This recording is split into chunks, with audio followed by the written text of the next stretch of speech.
안녕하세요. 저는 경기도 일산에 살고 있는 50대 여자입니다. 살다 보니 제가 사연을 신청하는 날도 오네요. 너무 오래된 일이라 자세하게 모든 걸 기억할 수는 없지만 그래도 제가 겪었던 일들을 여러분들께 최대한 전달해 드릴 수 있게 30년 전의 기억을 다시 떠올려 보도록 하겠습니다. 그때 당시 전 남편과 연애를 하다가 결혼도 하기 전에 애가 덜컥 생겼어요. 너무 갑작스럽게 찾아와서 많이 놀랐었고 두려웠는데 그런 저를 안심시켜줬던 전 남편은 저를 데리고 무작정 자기 부모님 댁으로 찾아갔어요. 준비가 되어 있지 않은 상태였지만 뱃속의 아이를 책임지기 위해서는 당연한 결정이었고 처음으로 인사를 드리러 갔을 때 임신했다는 사실을 알게 된 시부모님은 경악을 했었습니다. 하지만 눈앞의 현실을 반대할 수 없는 상황에서 남편도 저와의 결혼을 바라왔었기 때문에 시부모님은 결혼을 허락해 주셨어요. 그렇게 저는 젊은 나이에 남편과 함께 결혼 생활을 유지하며 살아왔었습니다. 시모는 결혼을 허락했지만 그동안 생각해오던 며느리가 아니라서 그런지 저를 마음에 들어하지 않았어요. 시모의 행동에서 많은 걸 느낄 수 있었지만 제가 며느리로서 노력하는 모습을 보인다면 시모도 저를 인정하고 한 가족으로 받아주실 줄 알았지만 전혀 그렇지 않았습니다. 시모는 오히려 임신한 저를 멸시했어요. 제가 이런 부분에서 힘들어하고 있자 남편이 중간에서 최대한 좋게 풀어보려 노력했지만 시모의 마음은 열리지 않았습니다. 오히려 제 편을 들어준다는 것 때문에 상황만 악화시켰어요. 임신해서 배는 불러오고 있는데 시모의 행동은 점점 더 거침없었고 결국 견디기 힘들었던 저는 처음으로 불만을 털어놓았습니다. 결혼을 허락하신 건 저를 며느리로 받아주신다는 거 아니었어요? 제가 홀몸도 아닌데 계속 이런 식으로 저를 함부로 대하시면 어머님 댁에 더 이상 오기 힘들어요. 누가 너보고 오라고 그랬어? 나는 내 아들만 있으면 되지. 너는 필요 없다. 내가 생각한 며느리는 어느 정도 체력이 있는 집안에 좋은 직업을 가진 그런 며느리를 원했던 거지. 너처럼 별 볼 일 없는 여자를 내 며느리로 받아들이고 싶지 않았었다. 네가 임신했으니까 봐주고 있는 거지. 임신 안 했으면 당장 머리채 잡아 내쫓았어. 별것도 없는 집안이 감히 내 아들을 넘봐? 너 솔직하게 말해봐라. 내 아들이 너랑 잠깐 만나고 헤어질 것 같으니까 일부러 임신한 거지? 생각하는 거 자체가 싸구려인데 내가 널 좋아하겠니? 여자가 몸이나 함부로 놀리고 결혼도 하기 전에 임신부터 했다는 게 얼마나 부끄러운 일인지 알아? 어머님, 저도 임신했다는 이유로 어쩔 수 없이 억지로 하는 것 같은 결혼을 원했던 건 아니었어요. 정식으로 인사드리고 제대로 된 절차 밟아 어머님께 인사드리고 싶었는데 이 사람이 갑자기 다가오는 바람에 저도 난감했지만 제가 사랑하는 사람이라 어쩔 수 없었다고요. 저만 잘못이 있는 것도 아니잖아요. 네가 무조건 잘못했다. 혼인 전에 임신은 무조건 안 되는 거였어. 너 때문에 내 아들 인생의 앞날이 무너졌는데 내 속이 얼마나 타들어가는지 아니? 네가 인사 오기 전에 내가 그동안 며느리 삼으려고 밑작업 해뒀던 예비 며느리가 있었는데 내 아들과 이어주기도 전에 네가 임신을 해서 내 계획을 전부 다 망쳐버렸다고. 네가 아무리 노력해봤자 나는 너를 며느리로 인정해주지 않을 거니까 견디기 힘들면 내 아들과 이혼해라. 누가 이기나 한번 보자고. 엄마, 제발 그만 좀 해요. 제가 사랑하는 사람이 임신을 했으니까 당연히 책임져야 하는 거 맞는 건데 계속 이런 식으로 나오면 저도 더 이상 올 수가 없어요. 임신한 몸인데 집안일 시키고 잠깐도 쉬지 못하게 하면 제가 눈치가 보여서 도저히 이 집에 있을 수가 없다고요. 엄마는 제가 사랑하는 사람과 결혼했는데 좋게 받아줄 순 없는 거예요? 결혼한 지 몇 달 되지도 않았는데 얼굴 볼 때마다 이러면 다음부터는 저도 진지하게 생각을 좀 해봐야 하겠어요. 너한테 할 말이 있으니까 잠깐 이리 좀 와봐라. 저런 여자랑 살면 한 번뿐인 인생 그냥 망치는 거야. 지금 제 얼굴에 도끼 있는 거 보면 모르겠니?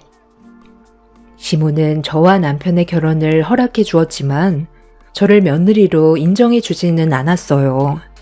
시모는 결혼을 반대하려 했었는데 옆에 함께 계셨던 시부가 저를 며느리로 받아들여 주자 어쩔 수 없이 시부의 말을 따를 수밖에 없어 결혼을 허락해 준 거였죠.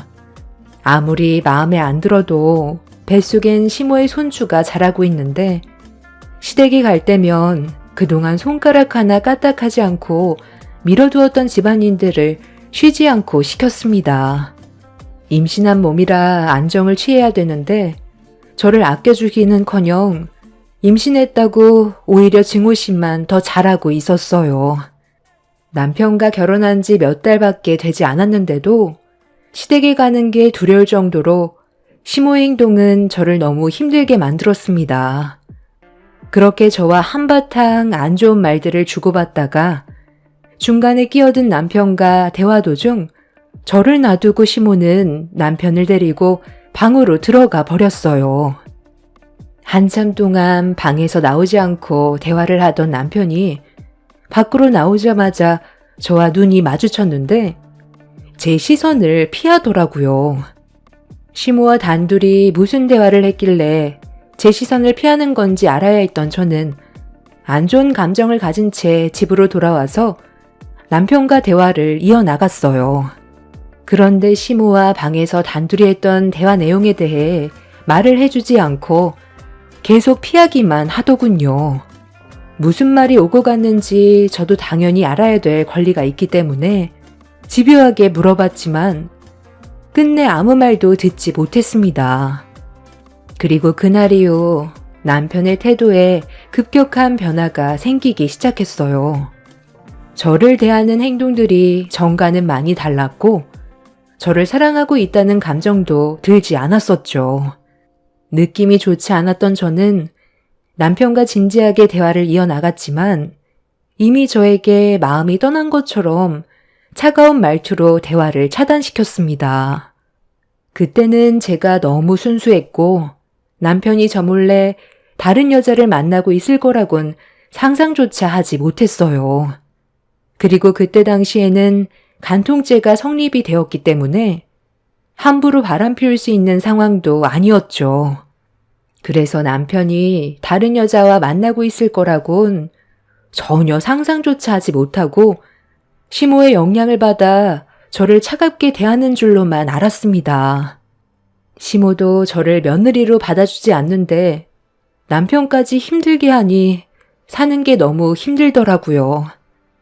남편이라도 제 편에 서서 저를 지켜주려고 노력했다면 참고 버틸 수 있었지만 남편까지 저를 대하는 감정이 예전 같지 않자 정신적으로 너무 힘들었습니다.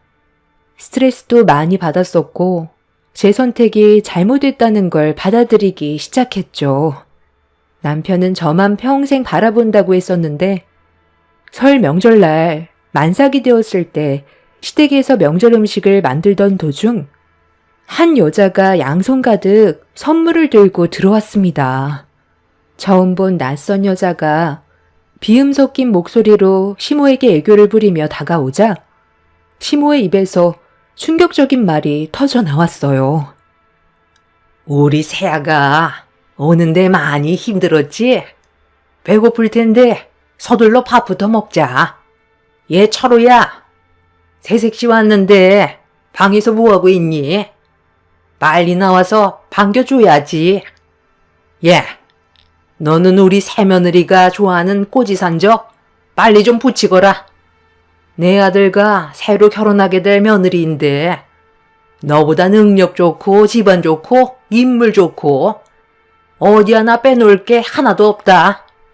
네가 임신했다고 해서 내가 그냥 두 눈 뜨고 보고만 있을 줄 알았어? 나는 내가 원하는 며느리를 데리고 살기로 결정했다. 뭐라고요? 이게 지금 뭐 하는 짓이에요? 제가 이 사람과 결혼까지 했고 법적으로 부부로 인정받았는데 어떻게 이런 짓을 할 수가 있어요? 저는 지금 곧 출산을 앞두고 있다고요. 이게 어떻게 된 거야? 당신 입으로 말해봐. 어머님 혼자 이런 결정을 내린 건 아닐 거 아니야.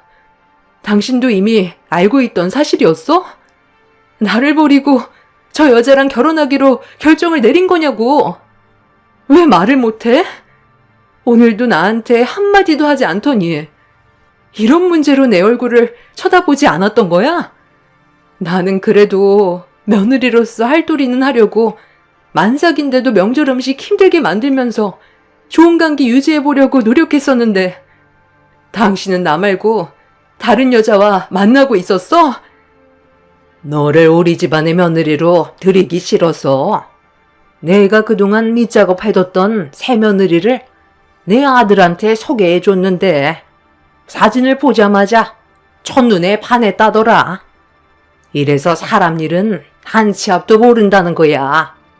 네가 좋아서 결혼까지 했어도 남자들 마음이라는 게 원래 뒤돌아서면 바뀌거든. 너보다 모든 점에서 우월한데 네가 눈에 들어오겠니? 한두 번 만나게 해주니까 서로 눈 맞아서 결혼까지 결정 내렸다. 그러니까 너도 이제 그만 포기하고 내 아들과 여기까지만 해라. 당신 입으로 말해봐. 정말 나랑 끝낼 거야? 뱃속에 당신 아이가 자라고 있는데 어떻게 다른 여자와 새 출발하려는 생각을 할 수가 있어? 우리 애한테 미안하지도 않아? 나한테 뭐라고 그랬어? 평생 나랑 뱃속에 있는 아이 지켜주겠다며. 그 말 전부 거짓이었어? 몇 달 전에 어머님 방에서 당신이랑 한참 동안 대화 주고받던 날 그때부터야? 당신이 나 좋다고 따라다녀 놓고 임신까지 시켜놨으면 끝까지 책임을 져야 하는 게 당연한 거 아니냐고. 왜 말을 못해? 그래, 당신 말이 맞아. 우리 엄마가 대화 좀 하자고 했을 때 나한테 사진 한 장 보여주더라고. 그런데 그 사진을 보기 전까지는 당신 옆에 있어주고 싶었고 뱃속에 있는 아이를 위해 열심히 살고 싶었거든. 그런데 엄마가 보여준 사진을 보자마자 나에게 새 출발할 수 있는 기회일지도 모른다는 생각이 들더라고. 우리 엄마 집에 올 때마다 얼굴 붉히는 모습 봐야 하고 우리 엄마가 당신 때문에 힘들어하는데 그 꼴을 평생 동안 보면서 살아야 한다고 생각하니까 자신이 없었어. 모든 걸 놓치고 싶지 않았는데 당신 편만 계속 들다가는 나를 낳아주신 엄마와 정말 연을 끊게 될지도 모른다는 안 좋은 상황들이 눈앞에 보이니까 자신이 없었다고. 나는 두 마리 토끼를 잡고 싶지. 한쪽으로만 치우쳐서 불안정한 삶을 살고 싶지 않아. 그래서 엄마의 부탁으로 만남을 가지게 됐는데 나와 너무 잘 맞더라고. 천생연분이라는 게 있다는 걸 그때 알 수 있었고 몇 번 더 만나면서 내 마음에 확신이 들더라. 당신과 불행한 삶을 사는 것보단 차라리 한 번 힘들어도 눈 딱 감고 내가 원하는 삶을 살기로 결정했어. 이게 내가 내린 선택이야. 이렇게 해야 당신이 나를 도와줄 것 같아서 수키 씨를 집으로 오라고 한 거야. 아, 그리고 쓸데없는 문제 일으키려 하지 말고 그냥 조용히 내 아들과 이혼 절차 밟아라. 내 말 무슨 뜻인지 알지? 괜히 간통죄로 고소한다고 시간 낭비하지 말라는 거야. 내가 나이가 몇인데 그런 거 하나 철저하게 준비하지 못할 것 같니? 경찰서 가서 내 아들과의 관계를 백날 떠들어봤자 네가 증명할 수 있는 게 뭐가 있니? 현장을 덮친 것도 아닌데 증거가 없잖아. 내가 왜 너한테 새 며느리의 얼굴을 보여준 줄 아니? 이거 받고 조용히 사라지라는 거야. 네가 아무리 발버둥 쳐봤자 간통죄로 처벌을 할 수가 없다. 내 아들과 새며느리가 서로 결합한 현장을 덮쳐야 하는데 그게 말처럼 쉬운 일도 아니잖니? 이미 내가 다 알아봤다. 자, 여기 이거 받아라. 쓸데없이 일을 복잡하게 만들지 말라고 주는 위자료니까 이거 받고 다시는 내 앞에 나타나지 말거라. 저보고 지금 이깟 돈 받고 사라지라는 거예요? 제가 그렇게 순순히 이혼해 줄 것 같아요? 저는 끝까지 이혼 서류에 도장 찍지 않을 거예요. 저와 뱃속에 있는 제 아이가 받은 상처가 얼마나 큰데 이깟 돈으로 저를 내보낼 수 있을 거라고 생각해요? 그쪽도 참 할 짓 없나 보네. 생긴 건 멀쩡한데 남의 가정을 깨서 들어오고 싶었나 봐? 널린 게 남자인데 이런 쓰레기 같은 집안과 살림을 차리려 한다는 게 이해할 수가 없네. 임신한 나도 이렇게 버려지는데 그쪽은 나처럼 안 버려질 줄 알아? 결국 그쪽도 똑같이 당하게 될 거라고. 내 눈에 흙이 들어와도 절대 이혼 안 해줄 거고 평생 당신들 괴롭히면서 살 거야. 순간적으로 급격하게 올라온 스트레스 때문이었는지 예정일이 일주일 정도 남아 있었는데 갑자기 진통이 오기 시작했어요. 그리고 동시에 양수까지 터지는 돌발 상황이 오게 되었죠. 진통 때문에 고통스러워 뒹굴고 있는데 그런 저를 바라보던 시모는 쓸데없이 연기하지 말라면서 양수가 터진 제 팔을 끌고 주방으로 데려갔어요. 이혼을 안 해줄 생각이면 주방에서 일이나 하라며 상간녀가 좋아하는 꼬지 산적이나 만들라고 배를 움켜쥐고 있는 저를 주방으로 밀어 넣었습니다. 갑작스럽게 찾아온 진통 때문에 움직이지 못하고 있자 시모는 그런 저를 보면서 휴하지 말라며 온몸이 경직될 만큼 차가운 얼음물을 저에게 사정없이 쏟아 부었습니다. 너무 놀라 비명을 지르며 괴로워하고 있는데 시모는 뱃속에 있는 제 아이도 저를 닮아 쇼 잘하겠다면서 힘들어하는 저에게 막말을 퍼부었어요.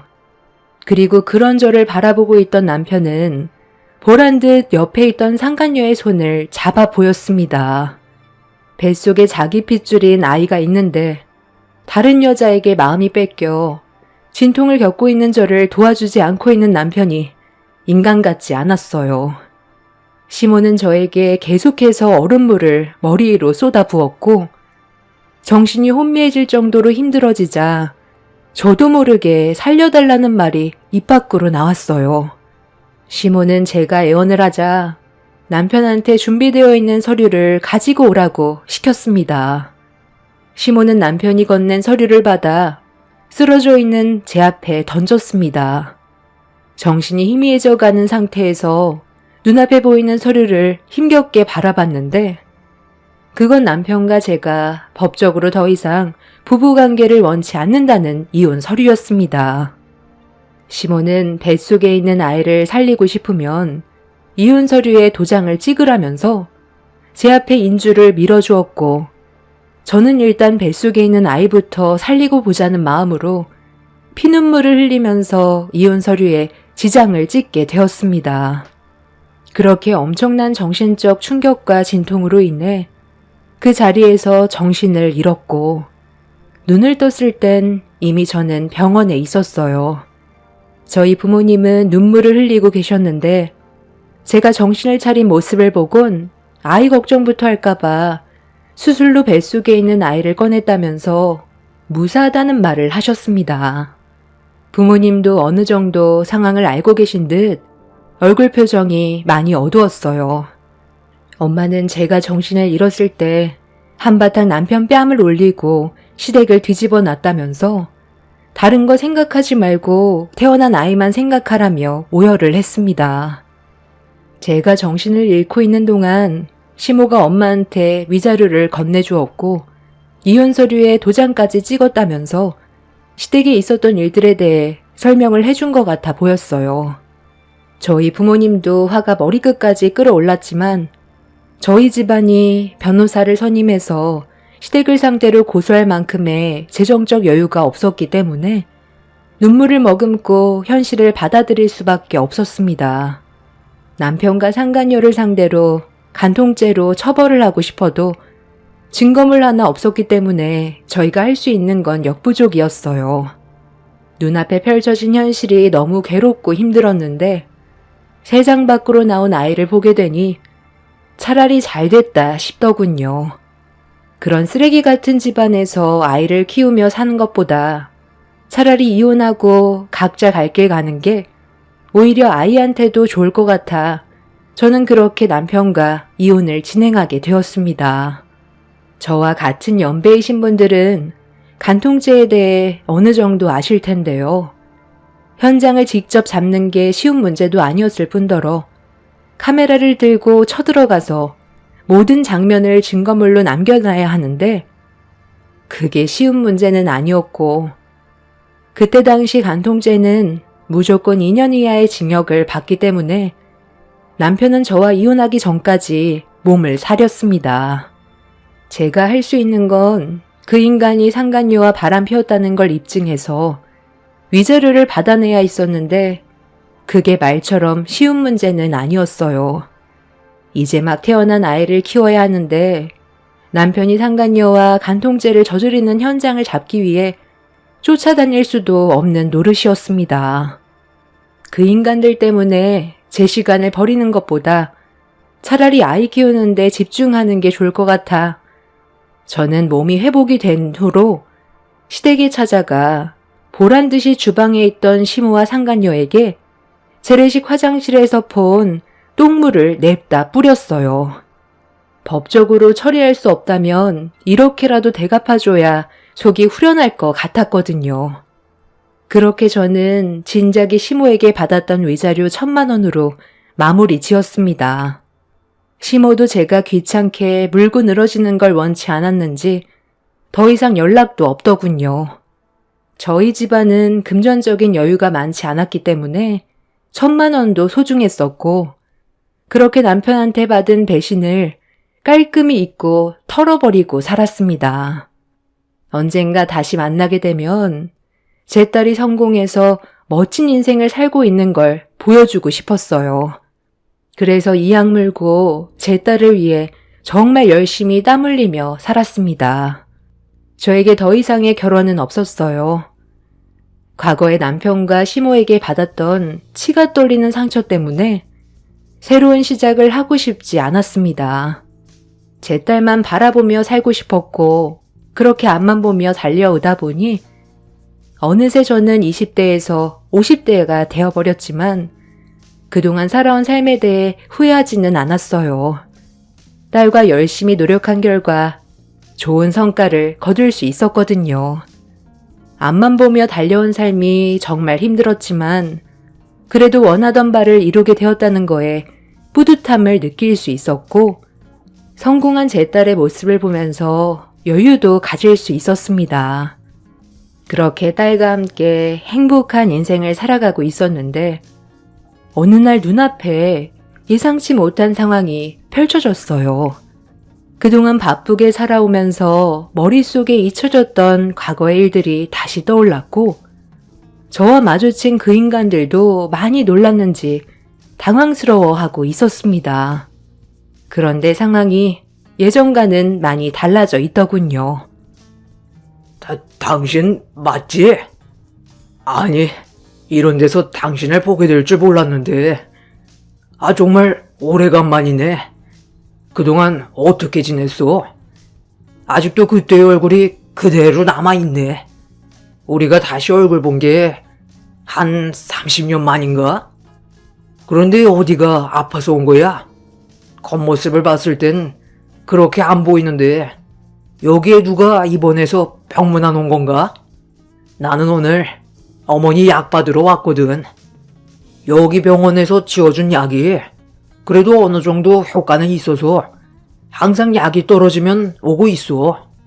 보다시피 우리 어머니가 많이 안 좋으셔.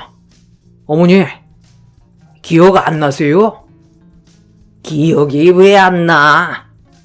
전염 때문에 우리 집안이 아주 풍비박산 났는데 내가 저년만 생각하면 아직까지도 자다가 벌떡 일어난다고.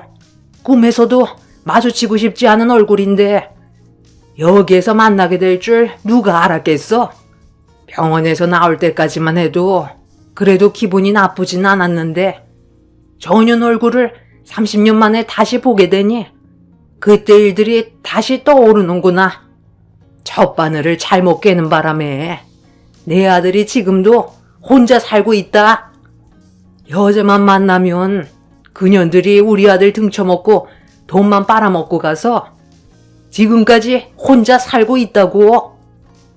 30년이 지났는데도 그 성격은 아직도 그대로네요. 반가운 얼굴도 아닌데 서로 말 섞을 필요도 없잖아요. 몸도 성치 않아 보이는데 그 성격은 절대로 고쳐지지가 않나 봐요. 어쩌다 이 지경까지 됐어요. 사람이 심보를 고약하게 먹으면 그 업보가 나중에 전부 자신에게 다시 돌아온다더만 결국 벌 받았나 보네요. 뭐라고? 너 지금 말 다 했니? 내가 이 꼴을 하고 있으니까 우습게 보이나 본데 아직까지 너 하나 머리채 잡을 힘은 남아있다고. 아들, 나 좀 일으켜 세워봐라. 아, 제발 성격 좀 죽이세요. 언제까지 저 사람 원망하면서 살 거예요? 벌써 30년이나 흘렀다고요. 저 사람 내친 게 누군데요? 저랑 어머니잖아요. 내가 그때는 정말 미안해. 너무 철이 없었던 것 같아. 당신한테 씻을 수 없는 상처를 안겨준 거에 대해 나도 정말 후회 많았어.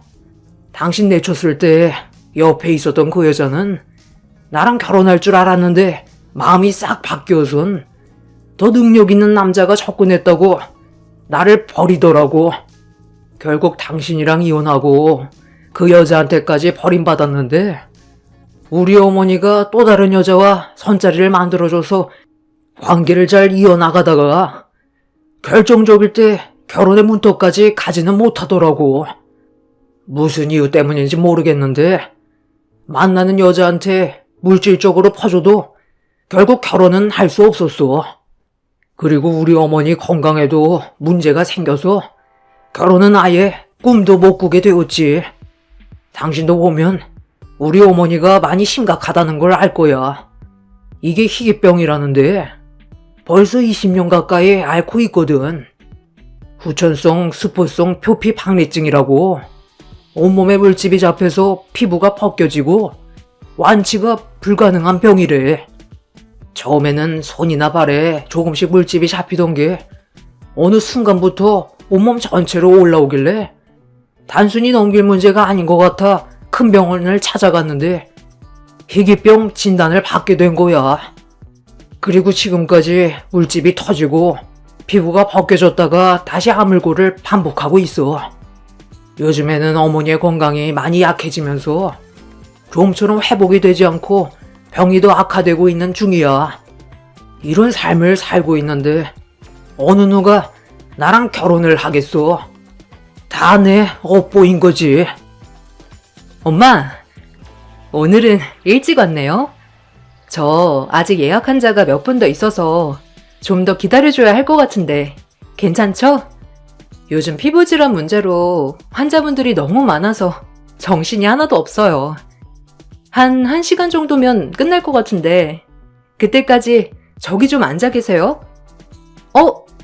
안녕하세요. 아직 안 가셨네요. 엄마랑 아는 분이셔? 아, 내 담당 환자분이시거든. 요즘 할머님이 건강이 많이 안 좋아지셔서 약이 잘 듣지 않는다고 새롭게 처방받고 싶다고 하시길래 다시 내원하신 거거든요. 그 약 드시면 좀 더 괜찮아지실 거예요. 잠깐만. 방금 뭐라고 했어요? 이 사람한테 엄마라고 했어요? 아니 그럼 설마 윤 선생님이 당신 딸이라는 거야? 그럼 윤 선생님이 내 딸이라는 거라고? 무슨 말 하는 건지 모르겠네. 내 딸은 원래부터 아빠라는 존재가 없었어. 30년 전에 뱃속에 있던 내 딸과 나를 버렸잖아. 나는 아직까지도 양수가 터졌던 그날을 잊지 못해. 저 마귀 같은 인간이 나한테 얼음물을 퍼붓고 있을 때 비명 지르며 고통스러워하고 있는데 그런 모습을 보면서 당신은 내 언녀 손을 잡았잖아. 그때 시간을 더 지체했다면 내 딸은 세상 밖으로 나오지도 못하고 떠날 뻔했었다고. 그런데 어디서 지금 내 딸이라는 말을 함부로 입에 담는 거야? 소연아, 환자분들 기다리시겠다. 얼른 들어가봐. 그럼 내가 몇 년간 소녀한테 약을 받아 먹었던 거였어? 어쩐지 어디서 많이 본 것 같은 얼굴이던데 내 아들과 닮아서 그렇게 보였던 거구나. 전시모의 눈빛이 갑자기 변하더니 눈물을 흘리면서 제 딸의 손 좀 잡아보겠다며 그동안 그리웠다고 쇼를 하고 있었습니다. 좀 전까지만 해도 제 딸이 어떻게 살고 있는지 물어본 적도 없으면서 제 딸이 단 명찰과 의사 가운을 보자마자 태도가 180도 바뀌어 버렸어요. 그런데 제 딸은 그런 전시모와 전 남편의 태도를 상당히 불쾌하게 생각하고 있었습니다. 제가 그동안 어떻게 살아왔는지 제 딸이 전부 들어왔기 때문에 좋은 감정은 없었고 그날 이후 전시모의 진료를 거부하기로 결정을 내렸습니다. 전 남편과 전시모는 제 딸이 지어주는 약을 받아야 한다고 했지만 다른 병원 가보라면서 더 이상의 진료를 받지 않겠다며 확고한 태도를 보였습니다. 제 딸의 단호한 모습에 전 남편과 전시모는 거품을 물며 아비규환되었고 살려달라며 울부짖었지만 제 딸은 조금의 감정도 흔들림 없이 등을 보였습니다. 전시모와 남편은 그제야 자신들이 저지른 과거에 대해 저에게 용서를 구했지만 이미 30년 이상이나 지나버린 과거의 아픈 기억을 용서받기에는 시간이 너무 많이 지나왔었고 그동안 힘들게 살아왔던 저와 제 딸이 용서의 한마디로 해결될 수 있는 문제가 아니었습니다.